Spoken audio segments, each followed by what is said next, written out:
In other lessons, we learned that plant cells have these green structures called chloroplasts in the leaf cells, and single-celled organisms like Euglena also have chloroplasts. Now, all of the plant cell and Euglena are complex cells. They have a nucleus. They have mitochondria. But in addition, they have these green structures called chloroplasts. Chloroplasts are important because that's the site of photosynthesis. Photosynthesis is a complex chemical process that involves taking carbon dioxide molecules and water molecules and using them as raw materials to make glucose. The energy to power that chemistry comes from the absorption of light, and oxygen is released as a waste product. But the important process of photosynthesis happens in these green discs. Here we see little chloroplasts, and the light is being absorbed. In particular, the blue and the red light is being absorbed. The green is reflected, and that's why chloroplasts are green. Now, an interesting thing about chloroplasts, of course, that it does make it's one feature of a plant cell that makes it a complex cell. It's a large structure in the cell. And an interesting thing about chloroplasts, just like mitochondria, they're the size of bacteria. They have a circular piece of DNA like bacteria, and they reproduce like bacteria. So here we go again. The chloroplast, that all-important site of photosynthesis, has features similar to bacteria. And it suggests then another kind of endosymbiosis event to explain the origin of chloroplasts.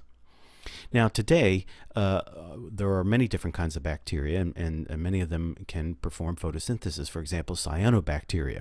These bacteria can harness the power of sunlight and use that to power the chemistry that builds sugar, builds glucose. So scientists think that at some point in the past, an endosymbiosis event occurred. This would be a second endosymbiosis event. So here we have now a predatory cell, and notice this cell already had mitochondria to power this more active hunting lifestyle.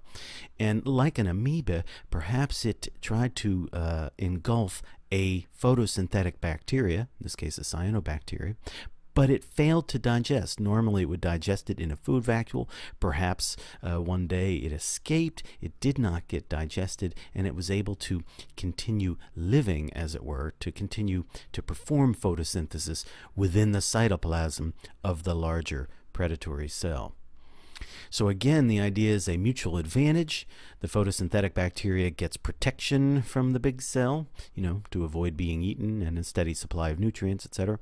And the big cell gets some of the glucose made by the photosynthetic bacteria. So we have an endosymbiosis event helping us understand why it is that chloroplasts are the size of bacteria, have their own DNA like bacteria, and reproduce like bacteria. The answer would be endosymbiosis again.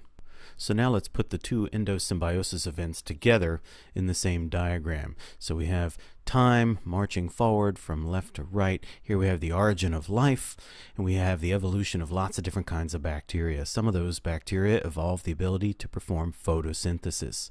A very useful trick to harness sunlight and use that energy to power some chemistry that makes glucose. So these organisms are making their own food.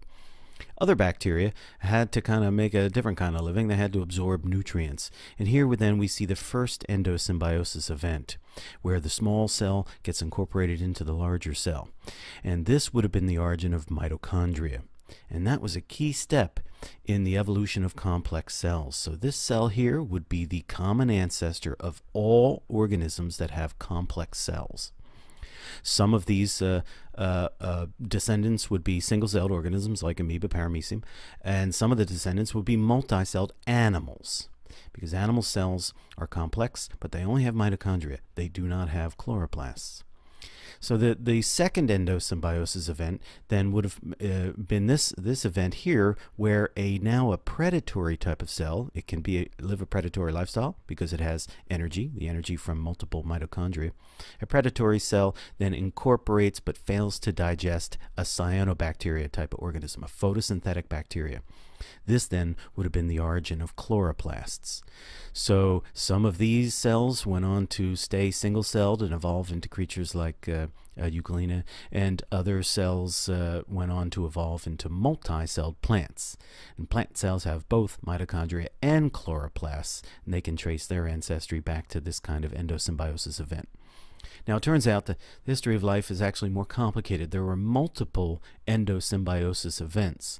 But these are two important ones, and this first one here is really important. It happened once, and it is what sort of triggered the innovation of larger types of cells. After these cells got lots of energy from having multiple mitochondria, then there were many other endosymbiosis events that led to different types of species with complex cells of different types. But here are two important endosymbiosis events: the origin of mitochondria and the origin of chloroplasts.